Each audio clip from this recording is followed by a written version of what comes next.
Let's familiarise ourselves with the information included on a chemical label. This model chemical label is taken from the publication Understanding Pesticide Chemical Labels by the Australian Pesticides and Veterinary Medicines Authority, APVMA. The label is divided into 5 main sections. A. Warnings and product description. B. Directions and use. C. General instructions. D. Precautions.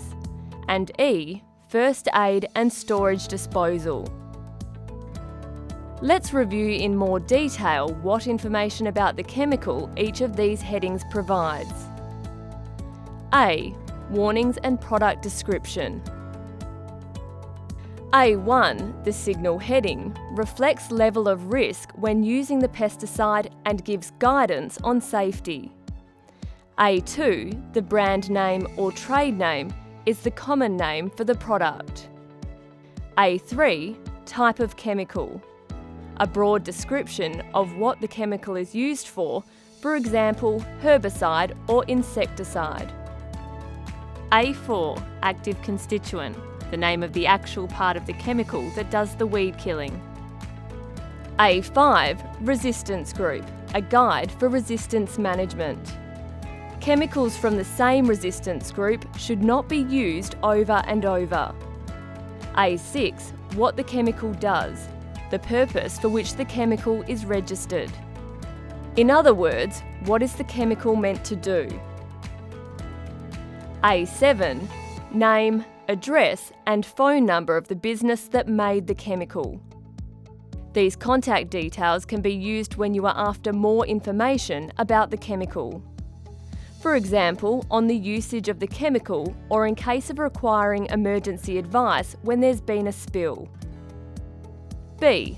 Directions and use. B8. Restraints. This lists where the chemicals must not be used. It provides information on spray drift and no spray zones and drift margin instructions. B9. Directions of use table. This table provides information and specifications on how and where to use the chemical, what species or weeds the chemical controls, the application rate, which states the chemical is registered in, and withholding period and other critical information. B10, not to be used for any purpose statement. This statement limits the use of the product as assessed and approved by the APVMA and prohibits off-label use. B11, withholding period, WHP. This is the period of time which must elapse between spraying and harvesting or grazing. C. General instructions. C12, resistance warning. These are instructions you must follow to avoid a weed from becoming resistant to the chemical you are using. C13, compatibility.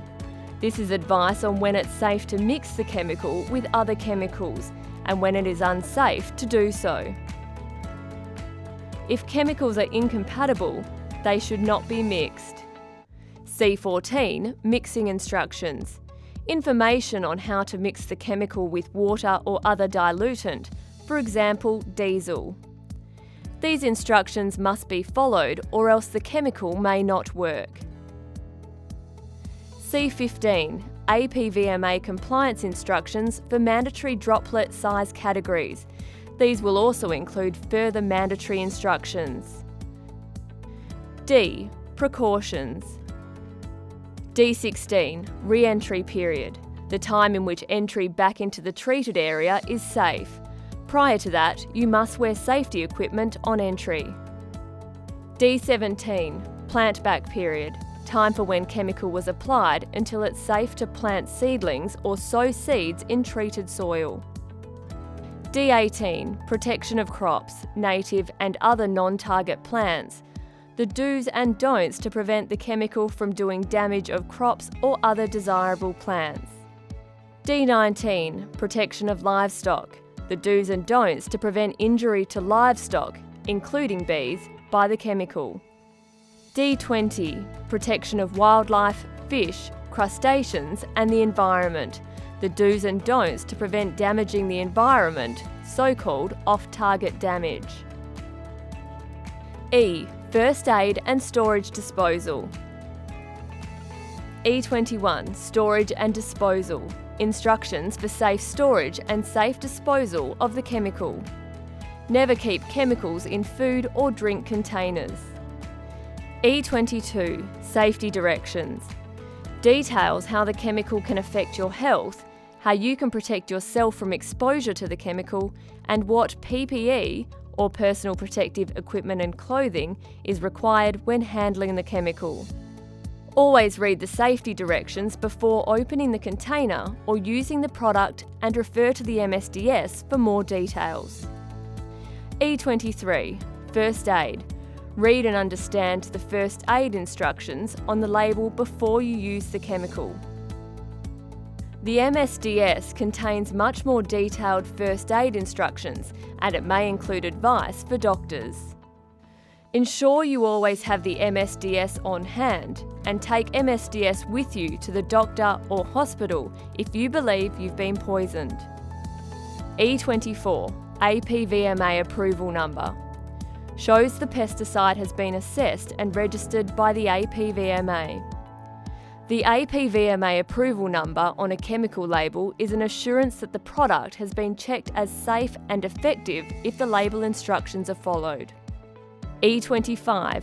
Batch number, date of manufacture, DOM, and expiry date. Record the batch number of all chemicals used in case something goes wrong and the chemical doesn't work properly. Do not use chemicals after their expiry date. Best practice is to use pesticides within 2 years of their DOM. An expiry date is only required on the label if the product cannot be stored for at least 2 years at or above 25 degrees Celsius. E26. Dangerous goods, hazardous chemical information. A diamond-shaped symbol indicates classification as dangerous good or hazardous chemical. Specific laws prescribe how to transport and store dangerous goods.